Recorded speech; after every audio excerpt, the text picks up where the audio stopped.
nama je danes Huawei P60 Pro, spremlja pa ga tale ura, o kateri bom povedal malo več kasneje.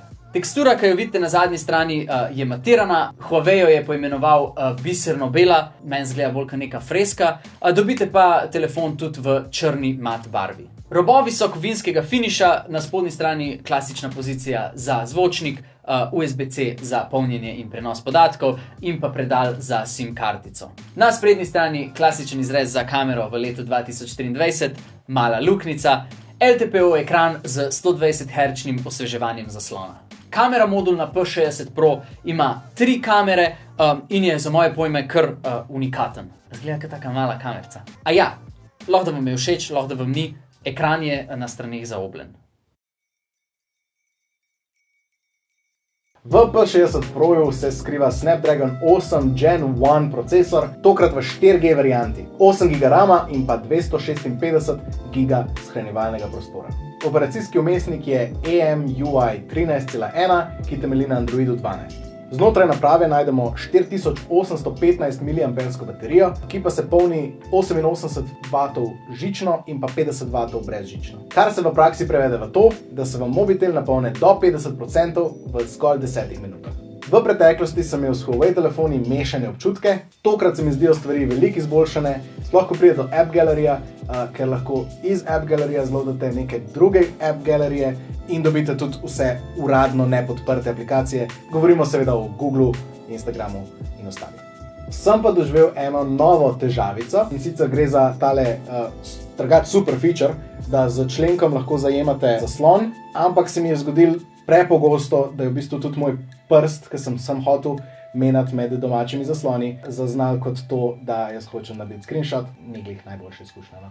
Stvar, kjer pa se mi zdi, da Huawei definitivno še ni dohitel konkurence, pa je njihov smart asistent. Ne bom niti veliko povedal o njemu, bom pustil, da kar sam pove. How tall is Donald Trump? You may check the search results I found online. What is the nearest restaurant? Okay, this is what I found. GP Sindra, gradbeništvo in druge storitve. Ja, gremo raj na kamere.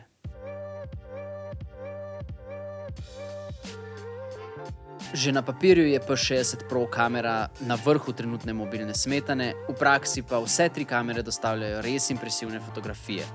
Zameglitev ozadja v portretnem načinu na glavni leči je po mojem mnenju najboljša od konkurence. Barvni profil je naraven in ima ogromen razpon, svetli in temni deli so v odličnem razmerju pri vseh lečah. 3,5-kratna povečava na telefotoleči ohranja detajle, kot bi od tako naprednega seta kamer pričakoval. Impresiven vtis je name naredila makrofunkcija, mislim, da slike povejo dosti.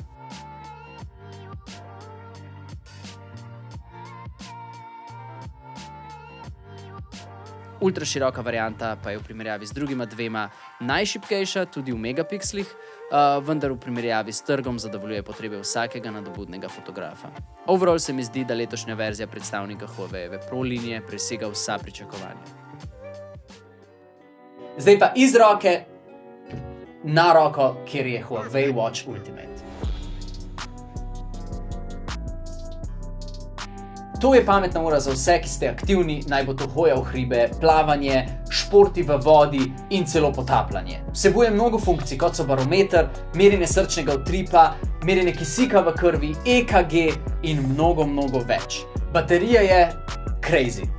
Huawei trdi, da naj bi v stanju mirovanja zdržala do 14 dni in v stanju aktivne uporabe do 8 dni. Sam za primerjavo, Apple Watch Ultra v najboljših kondicijah zdrži do 3 dni. Kar se tiče fizične uporabe ure, na njej so 3 gumbi, eden od teh je vrtljiv in pomaga pri navigaciji po celotnemu operacijskemu sistemu. Levo in desno pa imamo še 2 gumba na pritisk, eden od njih sproži ekspedicijski način, funkcionalnost drugega pa lahko nastavite po vaši želji. Zraven ure sta priložena 2 paščka, klasičen za večerjanje v prijetni restavraciji in pa bolj športen za odkrivanje koralnih grebenov ali šviganje po gorskih skalah. Če vaš življenjski stil kliče po avanturah, je Huawei Watch Ultimate nepogrešljiva izbira. Če seveda uporabljate Android telefon. Če želite zvedeti kaj več o kjerikoli od teh dveh napravc, veste, kje to najdete. Midva sva se ful zabavala ob testiranju, upam, da se boste tudi vi ob uporabi. Hvala za ogled, vidimo se naslednjo, tukaj vedno, čau.